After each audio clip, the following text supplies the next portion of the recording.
Hi, welcome to the Whiskey Chicks podcast. My name is Amy. And I'm Amy's sister, Suzie. We are going to be talking to you about Whiskey Chicks. You may ask yourself, what in the world is a Whiskey Chick?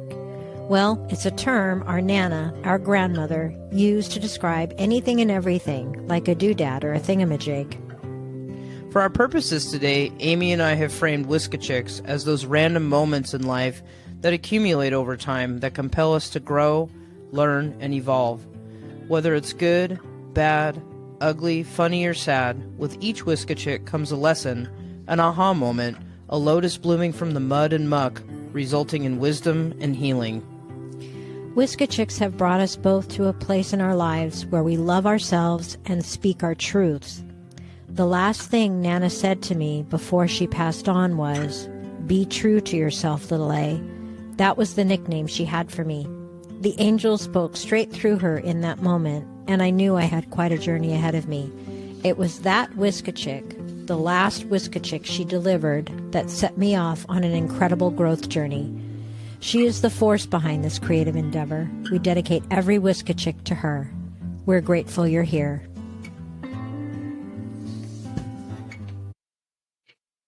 Hello, and welcome back to another episode of Whiskey Chicks. I'm Suzie. And I'm Amy. And we're here to talk about some stuff. And here we are. What's today? December 20th. It's the solstice. It's the winter solstice, The December winter 21st. Solstice. And we Happy solstice, everyone. Happy solstice, y'all. And we just decided to do a recording today, and it just happened to be the solstice, which is extra special. But today I think we need to add that the content, the solstice is about reflection, and then preparing for new beginnings and all that. And the subject we chose without even knowing. Yeah. Perfect. I know, it's like we were guided. Oh, wait, we were. Always. Anyway, with 2023 getting ready to make its exit and 2024 on tap, we decided to talk about something that it was a tool in our arsenal, our spirit arsenal, that you recommended to me years ago to listen to or read. You actually told me to listen to it, and I did. It was like good brainwashing. But it really is, I feel... It's a cult I know, favorite. right? It really is, I feel like an amazing foundation. Like, if you're wanting to elevate your spirit stuff, like, this is something that I feel it really is the foundation of it all. It starts with this, and many of you may know this book and the author, but it's The Four Agreements, Don Miguel Ruiz. And I did a little bit of reading about him. He's a Mexican author. He's up there. He's in that in the spirit community in authors. He's up there with like Louise Hay and Dr. Dyer and all that. He's within that realm of those peeps. But anyway, here, take it away. I feel like I do I come out on stage to like introduce the topic, and then Amy gives you like some more intellectual bits about it because she's really good at that. So I'm going to let you talk about, well, why? Because you are the intellectual in this sisterhood.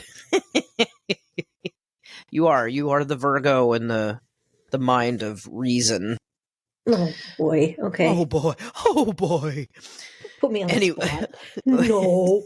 Oh no. No. Anyway, yeah, so the Four Agreements, it comes in many forms: audiobook, actual book, and he actually makes like little pocket books that you can carry with you to sort of slap yourself with when you feel yourself slipping out of not living by the Four Agreements. But anyway, I'm just going to name the agreements, and then we're going to kind of maybe get into the meat of some of them. So the first one is, be impeccable with your word. Don't take anything personally. Don't make assumptions, and always do your best. And the wonderful thing is, thank God there's only 4 of them, but you cannot slack on one agreement without the other 3 falling away. That's the game. Like, it's not a thumb puzzle moving around. You live all 4 agreements, and that is like the Toltec wisdom enlightenment bit. But you can't take something personally and then be impeccable with your word. Like, it doesn't work that way. It, like, they all just fall like dominoes. Anyway, I'm rambling on. So I'm going to turn it over to Amy for some words. Here's Amy. Oh, God, hopefully they'll come out right. Yeah, so Suzie said the 4 agreements are based on the Toltec people's personal beliefs, advocating. I can't see. Here we go. Now you're talking like you talked to Sophia. That's my decaf kicking in. It's morning. Advocating freedom from self-limiting beliefs. So that's kind of the idea or the premise behind the agreements. And through the agreements, you're able to see, or you can determine what's possible, for yourself, your behavior, your self-worth. So they're very important, as he said, and all 4 are critical. But before we talk briefly about each agreement, there's Don Miguel talks about domestication first, and domestication is a critical part of understanding where you are before you begin the actual work of the 4 agreements. So if you think about domestication, and usually we think about animals, right? Like a cat is domesticated, a dog is domesticated. We potty train them, we litter box train them, we train them, right? Well, we're all trained too. There's nature versus nurture. We're born a certain way. We're born with certain qualities. We're born with our astrological blueprint as a spirit, as a soul, but our nurture becomes our domestication, right? So how are we raised? What's the environment we were raised in? How are we trained in a way, for lack of a better word, or nurtured, how to believe in ourselves, what we think of ourselves, how we interact with other people. Like I feel like most of my life I've been a people pleaser and a doormat. I've operated from the other's perspective. I always had focus on others rather than on myself. And I was afraid, not afraid, but I guess afraid to focus on myself because I didn't want to speak up, rock the boat, make the waters rough. I always wanted just to keep the peace. But you were domesticated to be that person. Exactly. That's how you were wired as your little ball of clay brain, if you will. Much like when you have a puppy and the puppy pees on the floor, you're like, don't do that. You scold it, Mm-hmm. or it sits when you tell it to and you give it a treat. I mean, it's the same thing. So if you're being wired as a youngin' to be this way, it's all you know. It's all you know how to respond to the things that happen to you in life, until you might get to a certain point where you're like, you know what, this ain't freaking working for me anymore. And that's when the beautiful, amazing process starts of you literally being able to wire. I know. We knew that was coming. I want to wee wire my brain. Oh my God. We always promise some humor. So. I know. I can't help it. That's how I'm wired. That's never going to change. But literally to, like, when you receive things, whether they, and let's just say, like, we are wired in society really to almost, I don't know how to say this without being blunt, like there's a lot of negativity in the world right now, and it's a lot of people perceive things as bad. It took Amy and I decades, and it hasn't been that long since we've been doing this, that we don't perceive things as bad. And here comes that things are happening for you, not to you. But now it's more like when something comes through my filter, through the wires of my brain, where, even 6 years ago, I would go to that place that I've been wired to be my whole life. It goes to the new place that lives by the 4 agreements. And guess what? life's happy. Life's good. I mean, I'm not saying I don't get pissed off and sad or even depressed sometimes. I'm not saying that. I allow myself those processes, if that's a word, processes. But they don't linger, except for the happy part. That lingers. But I guess, sorry, I interrupted you. But no, you're supposed to. I can only seriously, nod. it's a discussion. I can only nod for so long. It's a discussion.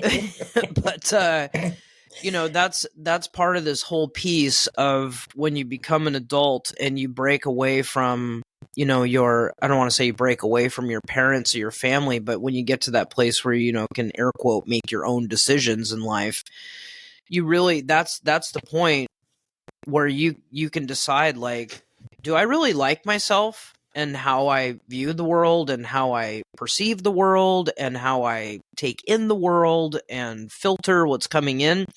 Or do I want to change these things about myself? And I think Amy and I can tell you from personal experience, like when the changes happen, the shift happens, because we know shift happens.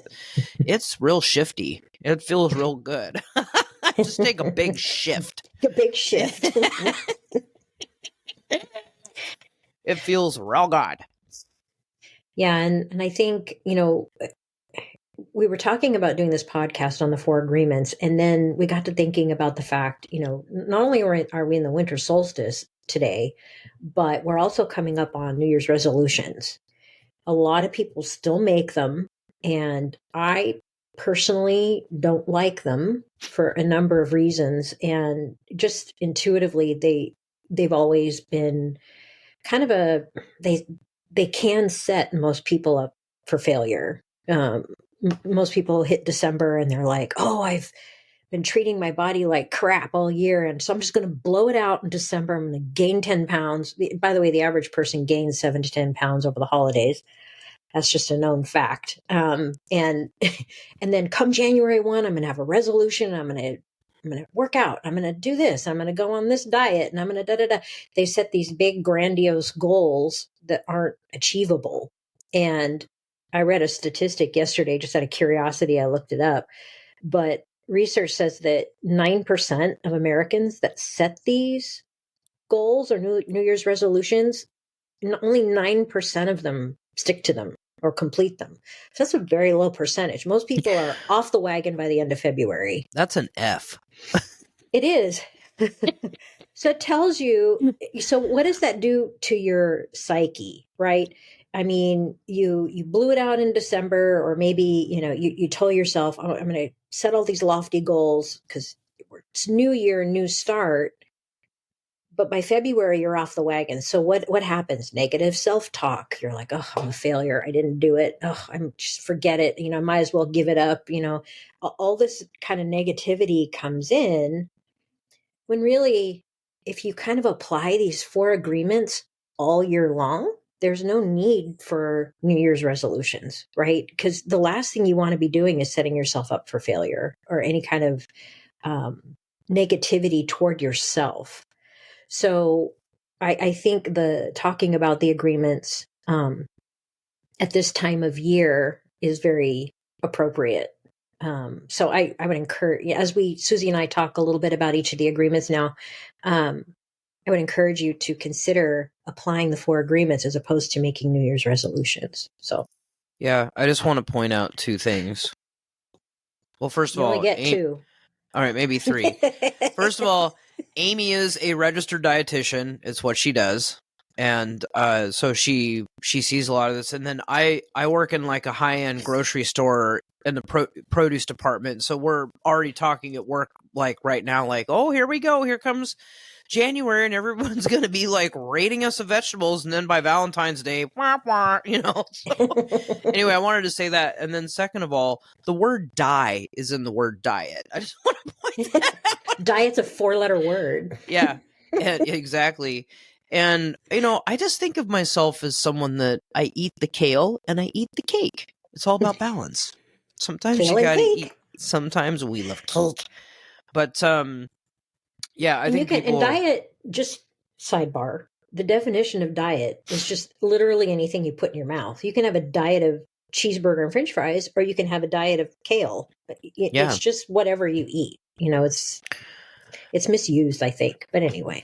Yeah. But We got to say it. That's a whole other podcast. Okay. Yeah, that's a whole Got that other out of the way. podcast. Got that out of the way. I'm really glad my best friend said that, because now it's going to live. So let's I don't know what you have in front of you, Amy, but I have like this grid that breaks down each agreement. I don't know what you have. What do you have? I just have the 4 agreements and a couple of sentences about them, because I figure, we're hoping that people will get in and read them, listen to them for themselves. So just kind of very high level stuff about each agreement. Okay. Well, let's talk about this first agreement, which is be impeccable with your word. And some people don't. What's impeccable? It sounds like a word Bugs Bunny would say, right? Impeccable. In the book, I believe that they describe impeccable as without sin, is how that transcribes. But here in front of me, I have it broken down because I love the word integrity. And integrity to me is what you do when nobody's looking. Simple as that. So it's a really good way to live your life. But anyway, I have it in front of me: to speak with integrity, say only what you mean, avoid using words to speak against yourself or to gossip about others, use the power of your word to offer love, never to use it to cause fear or pain in another or yourself. Yeah, and I had take responsibility for your actions, but do not judge or blame yourself, which could mean that if you do something that wasn't so great, be accountable, but then don't judge and blame yourself. You're human. It's okay. You find the lesson and you stay impeccable to your word and you move on. Absolutely. I catch myself in that impeccable thing. I mean, even as you're saying something now, thinking about it yesterday, like I totally fell back on that agreement at work.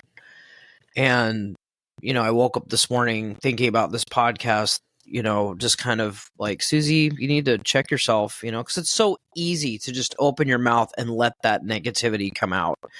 And those words that don't serve anyone, especially yourself. And then there's that Buddhist saying about, like, if you throw a hot coal at someone, you yourself get burned, right? So it's really important that we do think before we speak, and how that's going to be heard and received by the people around you, and how that makes you look to them. And, you want to always be the light, right? And that's part of this Toltec wisdom, is that we are the light and the stars. So, and the more light you give out, the more light you get back. That's right. Light it up. Kumbaya. Whoop, whoop. All right. Next agreement is, and this is a huge one for most of us, is don't take anything personally. I'll read the little blurb. Nothing others do is because of you. What others say and do is a result of their own dream or perception of their rules. We all make rules about how things should be, but when you are immune to the opinions and actions of others, you won't be the victim of needless suffering. Right. So we want to be in the habit of not feeling hurt because of what others do or do not do or do not say, right? So I think it's important to kind of say, and it took me, and I'm sure Suzie too, a long time to learn this, but the most important relationship in this life you have is with yourself. And I think this one is that particular idea is very applicable to this agreement. You need to be in love with yourself first and foremost. Before you love anyone else, you need to love yourself first. And when you're in a place like that, you don't take things personally. You don't. I mean, it all of a sudden, if someone tells you, "Oh, you look like shit. You're ugly," whatever. I got bullied and teased as a kid. And I think you went through some of that too, yeah, Suzie? Yes. Mostly by you and Mike. Just kidding. Well, it's true. I mean, but it's like today, it's like, great. I love myself the way I am. You have your opinion. Bye. I don't need you. So don't take things personally. Bad for the spirit. It is really bad. So I mean, here you go. Like if someone is not impeccable with their word or speaking with integrity, and then if then you take that person. You see, like if you don't speak with integrity, then all the other agreements just fall away. That's what I'm saying. Like they all work together. You can't just focus on one if you're going to live the life. You can study each one and maybe practice each day working toward all those 4 agreements working together. But I'm telling you, once you consciously start living your life like this, all the things that stress you out or piss you off or make you sad, like it, again, you'll have those feelings, but they're very short-lived, because in your higher self, your authentic self, this is the person you are. You are this 4 agreement person. We've just been wired to not be that way. You just have to find your way. Yeah, just have to find your way back to that light and star that you are in life and be happy. You're not here to suffer. You're here for your dharma, as we've talked about, and to heal your karma and to pull the good from that, from your past, and move forward toward why your soul is here in this life. And these 4 agreements are a fantastic foundation to help you do that. Anyway, number 3, here's another big one. Don't make assumptions. The word ass is in assumptions, by the way. Find the quiet courage to ask questions and to express what you really want. Communicate with others as clearly as you can to avoid misunderstandings, sadness, and drama.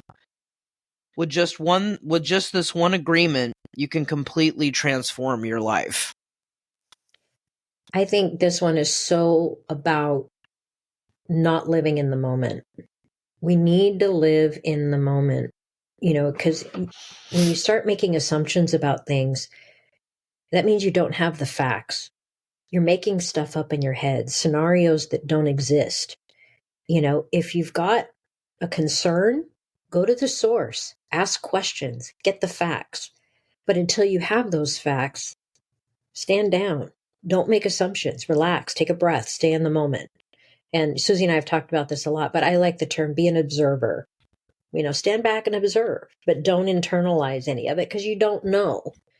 And so I think that sets you up also for failure, self-deprecation. Again, like Suzie said, the other 3 agreements will start to crumble, right? So, super important. I used to do this all the time. I was domesticated to make assumptions and worry about things that haven't happened in the future or that haven't happened yet. And then all of a sudden you're making all this stuff up and you're internalizing it and you're stressed out, and it's just, the energy is just so not necessary. So this one's super important. I love this one. Yeah. I mean, they're all important, but I mean, as we talk about them, like, you can see where the triggers would happen in each agreement, where the other agreements would fall away. And with living in a society where we're mostly staring at phones and communicating through text versus looking at someone in the eye and hearing a voice and feeling the energy that way, it's so easy to make assumptions through written communication. It's like someone will text you like, okay, and you're like, what, are you mad at me? Like, don't assume that. You know what I mean? Like, like just because someone didn't give you like some violin like playing in the background, like, oh, answer back, you're like, oh my god, you're mad at me. So this is one thing like I hate about the world we live in, is that for as like connected as we are with technology, we're disconnected. I mean, you sit at an intersection and you look at pedestrians crossing by, they're all walking like freaking Neanderthals because they've got their heads down, like looking at their phone. And no one is paying attention. And that's such a huge thing is, when I meet people or talk to people, I get an energy read from them. I kind of just watch how they are and stuff like you. And I think that's lackluster now. Like not a lot of people are doing that. Yeah. We're texting. That's our formal way of communicating now. We're texting and we're on social media. And with that, you don't get the facial expressions, the inflection in the voice, the energy. It's just the written word over a phone, and we've lost that. And so it's so easy, like Suzie said, to make assumptions about where someone's coming from. So we can't do that. And if something crosses your mind, ask. Just come back and say, are you okay? Are you upset? Are you mad? Are you mad? Are you mad? Are you upset? Okay. Yeah, and what energy does that, instill? So last night I was on my last break at work in the break room, and there were, I think, 5 or 6 of us sitting around the break table. And I was on my phone for like a second, and then I put my phone down, and I was really annoyed to hear like Whitney Houston playing for the 12th time that day. But I look around, I laughed out loud, and everybody looks at me. I'm like, you guys are just all sitting there on your phone. And then they put their phones down, and we all started talking. And it was amazing. Even if it was like for 5 minutes, like I just kind of like snapped them out of that. Like, what, you're sitting around a table with 5 or 6 people that are completely different from one another. It's like, I'm not saying you have to chat in the break room. I'm just saying, like, if there's an opportunity to connect with someone and you want to, like, put your freaking phone down and do it. But I just thought that was funny because I just was like, well, it's quiet. It's kind of nice, except for I want to dance with somebody for the 10th time. It wasn't Christmas music? I thought it was no, like, do you hear what I hear, Whitney Houston? I coaxed my boss to put on Christmas jazz, which is really chill in a grocery store. So that was nice. But anyway, yeah, it was nice that they like put their phones down and we started talking. Anyway. Yeah. All right, let's move on to the 4th agreement, which I feel, I don't know, this agreement for me is more like the product of all the other 3. It really pushes this one home. But this is always do your best. Your best is going to change from moment to moment. It will be different when you are healthy as opposed to sick. Under any circumstance, simply do your best, and you will avoid self-judgment, self-abuse, and regret. Yep. So this one, like Suzie just kind of already said, I mean, this one brings the other 3 agreements to life, I think. And kind of going back to the New Year's resolution thing, I mean, why not just do your best all year long? Because your best is going to change from month to month, week to week, circumstance to circumstance. Just say, hey, this week is a really rough week. I've got a tight schedule. How can I do my best with my workout routine? Rather than just throwing it out the window and saying, oh, I'm too busy, I can't. You say, okay, I can find 10 minutes here. I can find 20 minutes there. And that way I get something in and I make it work with my week. That is my best for this week. I'm at a party. What is going to look like my best for eating the way I want to eat? And if you have a dessert, okay, your best for today. I mean, so why not just do your best all year long and don't come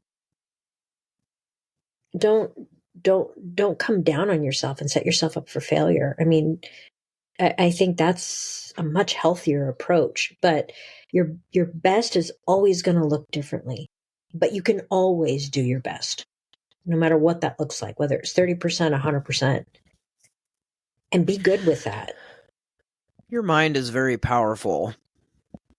It is. I mean, you talk yourself into the negative shit so easily. Well, yeah. I'm joking. But let's think about this for a second as I'm watching the clock tick, and I know we like to keep it under 30, but we're having a nice chat. But anyway, you think about this for a second, how easily you get yourself to the negative places, the self-deprecating places in your head and stay there. Like you keep yourself there. Imagine if that was flipped around to the other side and you were in the higher self place, the place where you love yourself and that you live these 4 agreements. Imagine what your life would be like if you did that. And that, I think, segues into a good homework. Yep. Pocket for you to speak. You had some homework. You were ready for homework today. I was ready because I thought of it. It came to me immediately. But for me, just before I assign the homework, all 4 agreements equal freedom. That's the main liberation and freedom. Just think about that. Kind of let that marinate. But the homework, Marinate like a big beef roast. Oh my God. Just kidding. Well, it's Christmas. So the homework today, I didn't think up on my own. It's actually from the secret book, the magic book we Yeah. linked a couple episodes back. But the homework is to look at yourself in the mirror and tell yourself how grateful you are for you. I think when we do gratitude work, and I think many of us do that, we're usually grateful for a lot of outside things. We're grateful for our home, food, our spouse, our money, our paycheck, our sun and rain and earth. I mean, we project gratitude out into the world, which is fantastic. We should always be grateful for every little thing. But how often do we actually look ourselves in the mirror, in the eye, and say, I am grateful for you? So I did that this morning and I immediately burst into tears. It was so strangely incredible.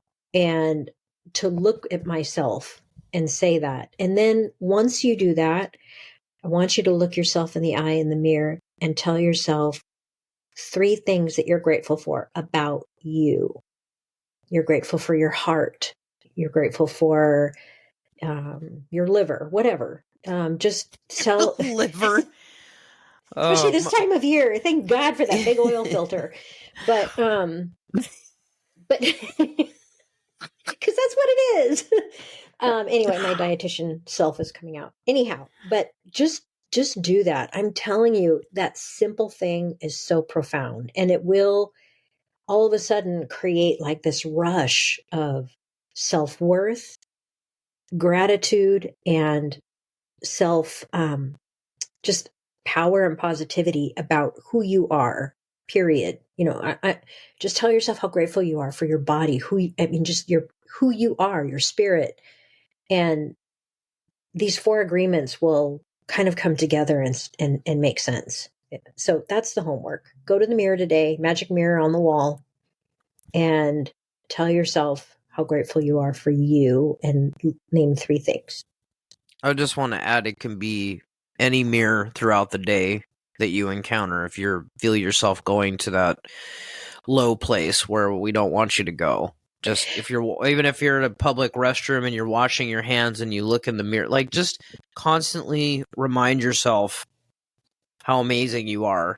And I know people can find at least 3 things, I'm pretty sure, so what a beautiful place the world would be if we were all living these 4 agreements. And so I really do feel like a lot of people are getting on board with this, because I think they're just tired of living in a negative place where, there is a consciousness is rising as a collective, I believe, because of the world circumstances.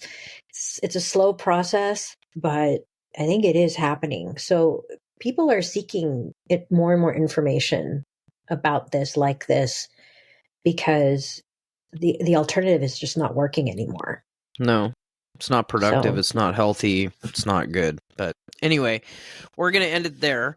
I will put the link for the 4 agreements. I would highly, highly, highly recommend that you purchase this book and get it in your brain and start living this life. Because it's amazing. Once you start the transformation within yourself, the universe will respond, because this is how you are supposed to be. And it's waiting for you. Everything that you see, hear, smell, taste, whatever, will change for the better, I promise you. But it's there's a George Michael song called Heal the Pain, and in that song there's a line that he sings, be good to yourself because nobody else has the power to make you happy. And that's 100% true. So we will end there. We wish you all a happy, happy holiday. Amy and I wore some holiday swag today. Yeah. And, let's have a good 2024. Let's all be higher self spiritual beings. Let's all move into 2024. We're starting practicing those 4 agreements. We're starting a revolution. All right, everybody. We're so grateful that you are here with us. And until next time, what would old Nana say? Be true to yourself.